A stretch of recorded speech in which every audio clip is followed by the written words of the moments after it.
there's like a huge patch of clouds just in this area that's blocking the sunlight. Looks nice, I guess, further south. And what's going on today? I guess it's kind of interesting reading about all these different types of drones. How about this crazy one I saw? Apparently it deals with a ground drone that can actually launch a bunch of other drones. This one says promo video for Almaz Antey's logistics UGV that can launch drones and several heavier drone models in development that have a friend or for identification built in. So you can see in the picture, it seems like, again, it has something on the ground that goes on wheels at first, and I guess with that, this thing can actually launch other drones from it. I would imagine this is meant more for what, things like military use and all that. Although at the same time, I wouldn't be surprised where you do actually see these types of drone delivery bots going out in some places. For example, they just do last mile deliveries or just the last block or whatever. And I can imagine that they basically roll to a certain area and then fly a drone out to do, I guess, the drop off of the item. Doesn't seem like there were much details about the drone in general. It'd be kind of interesting to see what they're using. It makes me think of things like regulations too. Imagine this, where people are okay with this on the ground, but as soon as something comes out of it that flies, that's it. It's restricted, this and that. Oh, that mine? More, I guess, familiar types of drones, but here, it just sounds like there's always news of one getting shot down in these areas. This one says, 4th drone shot down by BSF in 2 days. A drone from Pakistan violated Indian airspace and was intercepted by fire by alert BSF troops of Amritsar sector. During search, the drone and a bag of suspected narcotics has been recovered. Yeah, again, it seems like this is happening over and over in that area. Do these guys just have that many disposable drones? Man, whatever they're getting for those drugs or whatever, it would have to make up for all the times it's intercepted, or maybe they just get away with it pretty often, huh, to justify it. And I read this story, which was kind of fascinating. Apparently it happened a few days ago where there's this video that went viral online. It seemed like it dealt with, initially, people claimed this woman was trying to steal this bike from, I guess, a kid, and they're calling it racist and all that.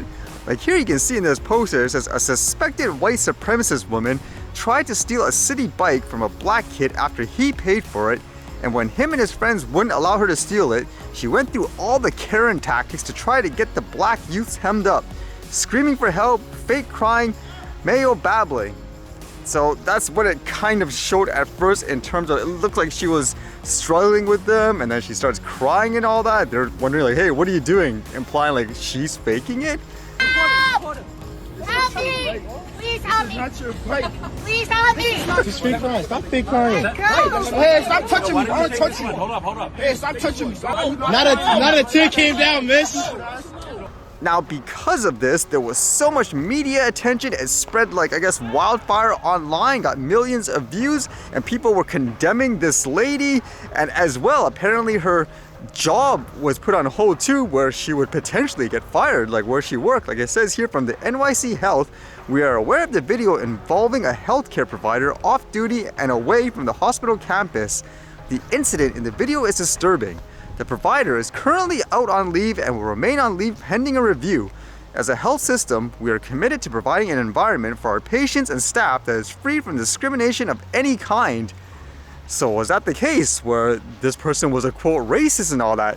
Which was the interesting part, as evidence, I guess, came out later on that might not be the case, because apparently, like here, it says Bellevue worker in Citi bike fight video has receipts showing she rented it. That's what the lawyer said. So that changes the whole, I guess, situation. If she had the receipt saying she rented this bike, why were those guys trying to steal it, so to speak? And because of that too, she's saying, or the lawyers, I guess, that every single media outlet that called her racist and all that, they basically defamed her, and now they're suing all the media for it. Wow, what a crazy story. Who would you think is right in this case? I would think it'd be a real simple way to determine who's right and who's wrong. For example, if she has the receipt, then there you go. I guess she's the victim here. And if they say no, they're the victims, that's their bike and so forth, then they should be able to produce the receipt. I would guess the Citi bike company should be able to do that really quickly, huh? But either way, it just shows you how quick people can jump the gun in these situations, and no good can come of it when you get too emotional.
Alright, see you guys later.